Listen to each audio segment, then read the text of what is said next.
तो जी मेरे भाई, कैसे हैं आप लोग। मेरे भाई, हम लोग आज क्लास 10th का जो मैथ का चैप्टर है, चैप्टर नंबर 2, उसको हम लोग पढ़ेंगे, देखेंगे, समझेंगे। बहुपद चैप्टर है और बहुपद में मेरे भाई वो ना 10 नंबर के पूछा जाता है एग्जाम में। क्लास 10th का एग्जाम में 10 नंबर के पूछा जाता है। दो आपको मेरे भाई सब्जेक्टिव होगा और 6-7 ऑब्जेक्टिव होगा। कभी कभी मेरे भाई 6 ऑब्जेक्टिव पूछता है और 2 सब्जेक्टिव पूछता है, 2-2 नंबर का। ठीक है, तो हम लोग उसको पढ़ेंगे, देखेंगे और समझेंगे। सबसे बड़ी बात है मेरे भाई कि आज जो बहुपद है ना, बहुपद का पूरा हम लोग डिफिनेशन देखेंगे। बहुपद कितने प्रकार के होता है, इसमें क्या चीज़ पढ़ना है, जितना परिभाषा से रिलेटेड जो मेरे भाई जितना फार्मूला से रिलेटेड ऑब्जेक्टिव पूछी जाएगी, सब का सब हम लोग आज इसी क्लास में पढ़ेंगे और अगले क्लास में हम लोग क्वेश्चन को बनाएंगे। तो आइए समझते हैं क्या है बहुपद। मेरे भाई, बहुपद से ही पता चलती है ना कि जिसका बहुत सारा पद हो, बहुपद ही बना है मेरे भाई। बहुपद मतलब जिसका बहुत सारा पद हो, उसी को हम लोग बहुपद कहते हैं। पद तो बहुत होना चाहिए मेरे भाई। जैसे हम कहें कि 7x² प्लस 3x प्लस 4 है प्लस कुछ भी है। यहाँ पर मेरे भाई दे दिया 8x के पावर 10 प्लस 9x के पावर 6, मतलब बहुत सारा पद दे दिया हो, हजारों पद, लाखों पद दे दिया हो मेरे भाई, तो उसी को हम लोग क्या बोलते हैं, बहुपद कहते हैं। उसी को हम लोग क्या कहते हैं, बहुपद कहते हैं। मेरे भाई, बात किया जाए कि बहुपद में मेरे भाई हमको ना चर और अचर पढ़ना है। चर और अचर हम लोग जान लेते हैं, फिर उसके बाद में हम लोग बहुपद के टाइप पढ़ेंगे। देखिए मेरे भाई, चर किसको कहते हैं, XYZ या ABCD, मतलब ABCD का जो भी मतलब लेटर होगा मेरे भाई, ABCD का जो भी लेटर होता है उसको हम लोग क्या बोलते हैं, चर बोलते हैं। हम लोग क्या बोलेंगे, चर बोलेंगे। और अचर किसको बोलेंगे मेरे भाई, जो भी गिनती की संख्या होती है उसको हम लोग अचर बोलते हैं। जैसे मेरे भाई हम कहें कि यहाँ लिखा हुआ है 7 और x लिखा हुआ है, 7x लिखा हुआ है मेरे भाई, तो x क्या होगा, x मेरे भाई ये चर होगा। x क्या होगा, चर होगा। और 7 क्या होगा, अचर होगा। अचर होगा। मेरे कहने का मतलब था मेरे भाई कि ABCD का जो भी लेटर होगा, ABCD का जो भी लेटर होगा वो चर होता है, और गिनती का जो भी अंक होगा मेरे भाई वो अचर होगा। समझे कितना आसान है चर और अचर समझने का। मैंने आप लोगों को एग्जांपल दिया कि 7x लिखा हुआ है, x जो है मेरे भाई ये ABCD का ही अंग है, तो इसको हम लोग बोलेंगे चर। और 7 जो है मेरे भाई ये गिनती का एक अंग है, उसको हम लोग बोलेंगे अचर। समझ में आया मेरे भाई। आइए, जैसे हम कहते हैं कि बहुपद के प्रकार, तो मेरे भाई बहुपद के तो बहुत प्रकार होगा। जो बहुपद लाखों करोड़ों तक हो सकती है, जिसका बहुत सारा पद हो सकता है, उसी को ना हम लोग बहुपद कहते हैं। तो मेरे भाई बहुपद के प्रकार, मेरे भाई हम यहाँ ना बहुपद को ओनली 3 भागों में बांटे हैं, क्योंकि आप लोग के एग्जाम में लगभग ना 3 ही टाइप के पूछी जाएगी। तो आइए हम लोग पढ़े हैं कि एक पदी बहुपद, द्विपदी बहुपद और त्रिपद बहुपद। त्रिपद या त्रिपदी, हाँ, त्रिपद बोला जाता है या त्रिपदी बोला जाता है मेरे भाई। हाँ, तो एक बहुपद, एक पदी का मतलब क्या हुआ मेरे भाई, एक पदी का मतलब हुआ जिसका एक पद हो, जिसका सिंगल एक पद हो, उसको हम लोग क्या बोलेंगे, एक पदी बहुपद बोलेंगे। हाँ, द्विपदी बहुपद किसको बोलेंगे भाई, जिसका 2 पद हो, जिसका 2 पद हो उसको हम लोग बोलेंगे द्विपदी बहुपद। जैसे मेरे भाई हम कहें कि यहाँ से 7x² प्लस 2, 2 पद है, एक तो ये पद है, ये इतना, और एक तो ये पद है, तो हम लोग क्या बोलेंगे, ये द्विपद बहुपद है।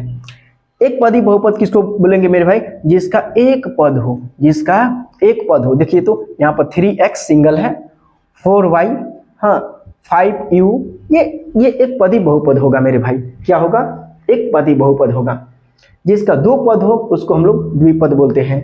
हाँ, द्विपदी बहुपद। त्रिपदी बहुपद किसको बोलेंगे मेरे भाई, जिसका 3 पद हो। कितना पद हो, जिसका 3 पद हो। देखिए यहाँ पर 7x² प्लस 4x प्लस 3, इसका 3 पद है कि नहीं, 1 2 3, तो जिसका जितना पद होगा, अब मान लीजिए किसी का 10 पद होगा मेरे भाई, तो उसको 10 पदी बहुपद बोलेंगे। जिसका 20 पद होगा उसको 20 पदी बहुपद बोलेंगे।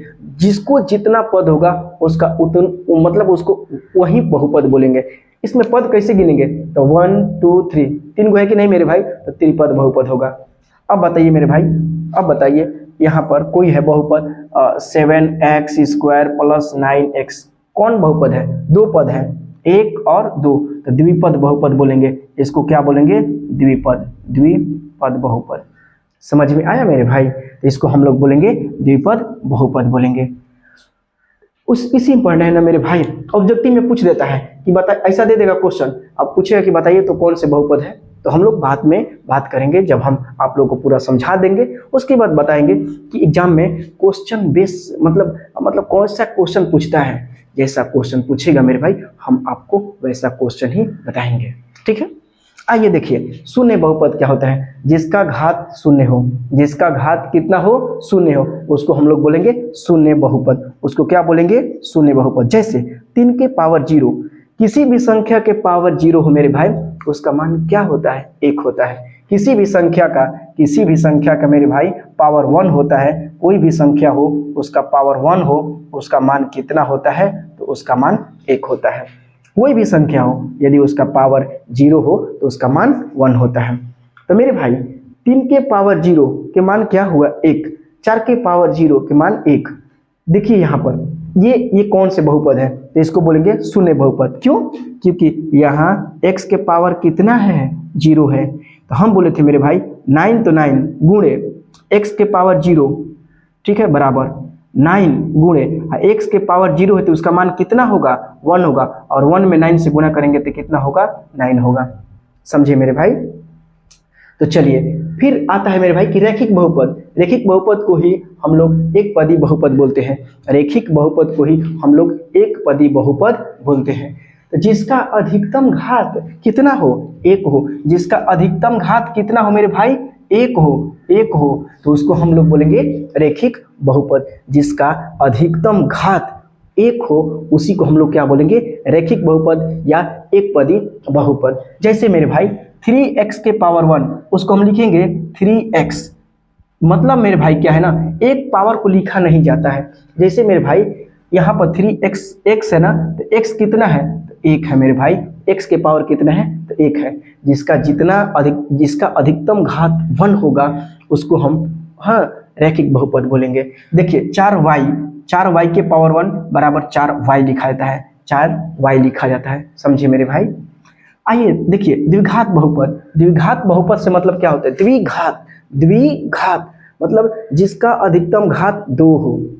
जिसका अधिकतम घात कितना हो? तो 2 हो, उसको हम लोग क्या बोलते हैं? द्विघात बोलते हैं। जैसे मेरे भाई यहाँ पर 3x²/2, x के घात कितना है मेरे भाई? पावर 2 है ना, तो पावर को ही हम लोग घात बोलते हैं।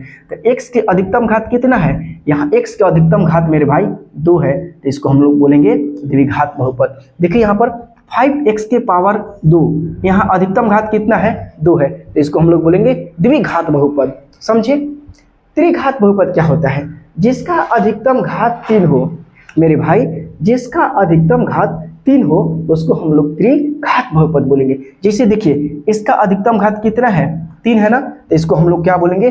त्रिघात बहुपद। देखिए यहाँ पर अधिकतम घात कितना है? 3 है ना, इसको हम लोग बोलेंगे त्रिघात बहुपद। समझिए मेरे भाई? तो यहाँ से कभी कभी आप लोग इसको देख लीजिए, इसको आप लोग देख लीजिए और फिर हम इसको बताते हैं, ठीक है। चलिए हम इसको मिटा देते हैं। मेरे भाई बहुत एग्जाम में ना बहुत आसान क्वेश्चन पूछी जाती है, लेकिन कंसेप्ट क्लियर होगा ना मेरे भाई तो आप बना दीजिएगा। आप घबराइए नहीं, आपको घबराहट थोड़ा सा भी नहीं होनी चाहिए, समझिए। तो आइए हम लोग एग्जाम में कैसा क्वेश्चन पूछा जाता है उसको हम लोग देखते हैं। कभी कभी मेरे भाई एग्जाम में पूछ देता है कि बताइए कि कौन से 3x² + 4x + 2 और पूछेगा 4y के पावर 3 + 2x कौन से त्रिघात बहुपद है? लिखेगा कौन त्रिघात बहुपद है। तो देखेंगे मेरे भाई कौन त्रिघात बहुपद है, तो जिसका पावर 3 होगा मेरे भाई उसी को हम लोग त्रिघात बहुपद बोलेंगे। जिसका अधिकतम पावर कितना होना चाहिए? 3 होना चाहिए, तो ये बोलेंगे कि मेरा ऑप्शन नंबर बी सही होगा, ऑप्शन नंबर ये वाला सही होगा मेरे भाई। कौन से द्विघात होगा, द्विघात पूछता मेरे भाई तो बोल देते कि ये द्विघात होगा। ये क्या होगा, ये होता द्विघात, द्विघात होता मेरे भाई, ये द्विघात होता। ये क्या हुआ, ये त्रिघात हुआ। समझ में आया, जिसका अधिकतम घात जितना होगा उसको वही बहुपद बोलेंगे। 3 होगा तो त्रिघात, 4 होगा तो चतुर्थ घात, 5 होगा तो पंचम घात बोलेंगे। समझे, एग्जाम में पूछेगा, पूछता है कि रेखिक बहुपद का अधिकतम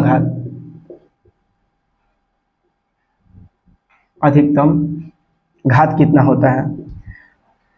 रेखिक बहुपद का अधिकतम घात कितना होता है मेरे भाई, 1 होता है। इसका घात कितना होता है, 1 होता है। जैसे 3x के पावर 1 को ही लिखेंगे 3x, इसका अधिकतम घात कितना है, 1 है, तो इसको हम लोग रेखिक बहुपद बोलते हैं।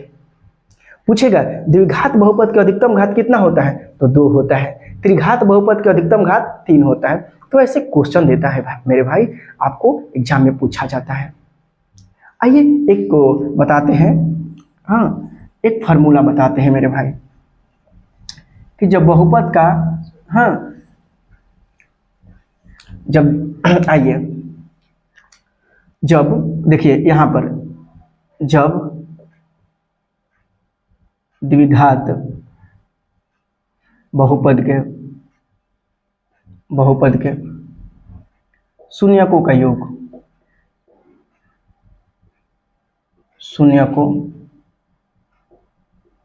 का योग तथा गुणनफल दिया हो,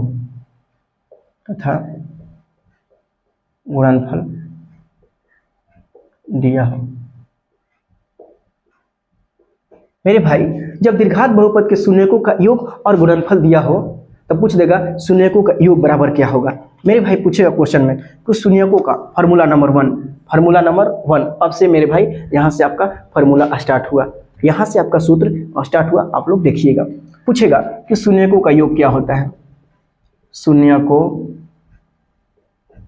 का योग मतलब होता है जोड़। शून्यकों का योग मेरे भाई क्या होता है, यानी शून्यक 2 ही होता है, अल्फा और बीटा, अल्फा और बीटा होता है मेरे भाई शून्यकों का योग। हम लोग उसको ब्रैकेट में लिखते हैं, शून्यक 2 होता है, अल्फा और बीटा, योग मतलब क्या होता है, जोड़। तो शून्यकों का योग होता है मेरे भाई माइनस बी बटा में ए। आपको ये फार्मूला हमेशा देखना है, आपको हमेशा ये फार्मूला देखते रहना है। देखते क्या रहना है मेरे भाई, याद हो गया कि शून्यकों का योग मतलब क्या होता है, अल्फा प्लस बीटा का मान क्या होता है, माइनस बी बटा में ए। दूसरा नंबर को फार्मूला है मेरे भाई कि शून्यकों का गुणनफल, शून्यकों का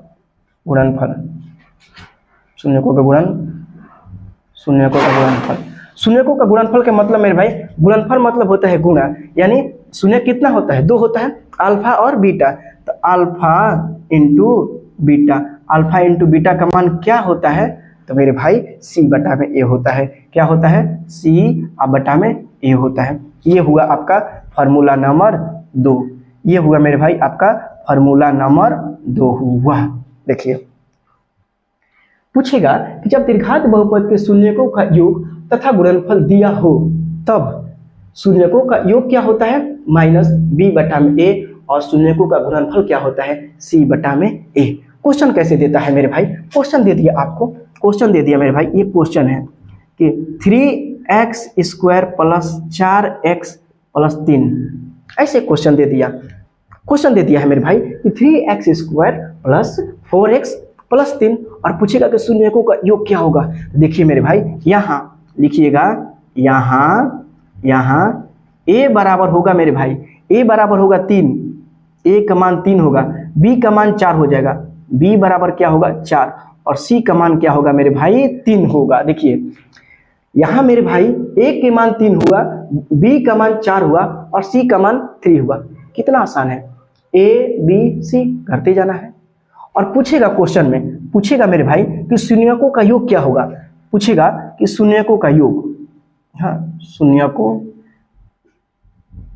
का योग बताइए तो मेरे भाई, शून्यकों का योग बराबर क्या होता है? शून्यकों का योग बराबर होता है फॉर्मूला में माइनस बी बटा में ए। तो माइनस, यहाँ पर मेरे भाई माइनस लगा दीजिए क्योंकि फॉर्मूला में माइनस है और बी का मान कितना है 4, तो यहाँ पर लिख दीजिएगा 4। अब बटा में ए का मान कितना है? तो ए का मान है 3, तो ए का मान लिख दीजिएगा 3। आपका यही आंसर होगा। कितना आसान है मेरे भाई, बताइए तो कितना आसान है। पूछ रहा है कि शून्यकों का योग क्या होगा, तो आप क्या कहिएगा? माइनस बी बटा में ए। बी माइनस, ये फॉर्मूला में माइनस, बी का मान कितना है 4 है और ए का मान कितना है 3, तो -4 बटा में 3। यही पूछ देता आपसे कि नहीं शून्यकों का गुणनफल क्या होगा, पूछ देता शून्यकों का गुणनफल, शून्यकों का गुणनफल। और शून्यकों का गुणनफल बराबर क्या होता है मेरे भाई? शून्यकों का गुणनफल होता है सी बटा में ए। तो बताइए तो सी का मान कितना है? 3 है ना। सी का मान देखिए यहाँ पर 3 है, तो लिख दीजिएगा सी बटा में ए होता है। शून्यकों का गुणनफल क्या होता है? सी बटा में ए बराबर सी के मान कितना है 3 है ना, तो यहाँ पर लिखिए 3। ए का मान कितना है? ए का भी मान मेरे भाई 3 है। आप कट के कितना हो जाएगा? 1 होगा, आपका आंसर हो जाएगा। समझे? तो आप फॉर्मूला को देखते रहिए कि जब द्विघात बहुपद के शून्यकों का योग और गुणनफल दी गई हो तब मेरे भाई वहां पर आप क्या करिएगा? शून्यकों का योग बराबर होगा माइनस बी बटा में ए और शून्यकों का गुणनफल होगा सी बटा में ए होगा। ठीक है मेरे भाई। ए बी सी कैसे पहचानिएगा मेरे भाई? तो देखिए शुरू वाला ए होगा, ये बी हो जाएगा और ये सी हो जाएगा। बस आपको इतना ही समझना है, बस इतना ही समझना है कि ए बी और सी से ही काम चला लेना है। ठीक है मेरे भाई। अच्छा, एक और मेरे भाई फार्मूला हम आपको बताते हैं, वो अपने मुंह पर रखिएगा, वो अपने जबान पर रखिएगा मेरे भाई, वो अपने जबान पर रखिएगा। जैसे मेरे भाई ये मिटा देते हैं मेरे भाई, आप लोग देख लीजिए, इसको हम मिटा देते हैं। ठीक है, देखिए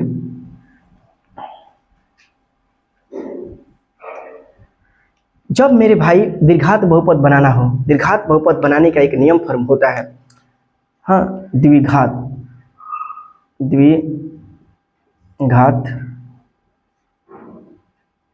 बहुपद बनाने के नियम, द्विघात बहुपद बनाने के नियम होता है जब शून्यकों का योग और गुणनफल दी गई हो। द्विघात बहुपद बनाने का नियम क्या होता है? जब होता है मेरे भाई, हम फार्मूला डायरेक्ट लिख देते हैं कि x square minus alpha plus beta into x plus alpha into beta होता है। ये फार्मूला, यही फार्मूला होता है मेरे भाई द्विघात बहुपद बनाने का नियम। X square minus alpha plus beta into x plus alpha into beta होता है। यही फार्मूला होता है द्विघात बहुपद बनाने का नियम। जैसे मेरे भाई क्वेश्चन दे देगा, कैसे देगा कि दे देगा मेरे भाई कि अल्फा प्लस बीटा का मान है 4 और अल्फा इंटू बीटा का मान है 3 होगा। अल्फा प्लस बीटा का मान 4 दिया है और अल्फा इंटू बीटा का मान 3 दे दिया है। ऐसे नहीं दिया रहता है, दिया रहता है एग्जाम में कि यदि शून्यकों का योग और गुणनफल क्रमशः दी गई हो। क्वेश्चन क्या पूछेगा कि यदि शून्यकों का योग मतलब जोड़, शून्यक 2 ही होगा ना, अल्फा और बीटा, तो शून्यकों का योग और गुणनफल दी गई हो तो द्विघात बहुपद बनाइए। मतलब मेरे भाई अल्फा प्लस बीटा और अल्फा इंटू बीटा का मान दी गई हो तब आपको द्विघात बहुपद कैसे बनाना है। फार्मूला लिखिएगा मेरे भाई, फार्मूला लिखिएगा कि एक्स स्क्वायर, तो एक्स स्क्वायर माइनस तो माइनस अल्फा प्लस बीटा का मान कितना है मेरे भाई? अल्फा प्लस बीटा का मान यहाँ पर क्या है? अल्फा प्लस बीटा का मान 4 है, तो यहाँ पर 4 लिखिएगा, ब्रैकेट बंद करिएगा, एक्स प्लस और अल्फा इंटू बीटा का मान क्या है? 3, तो यहाँ पर क्या लिखिएगा? 3 लिखिएगा। अब मेरे भाई सबमिट करते हैं। एक्स स्क्वायर माइनस 4 में x ले तो 4x और प्लस क्या होगा मेरे भाई? 3 होगा। यही होगा मेरे भाई आपका द्विघात बहुपद हो जाएगा। यही आपका क्या होगा?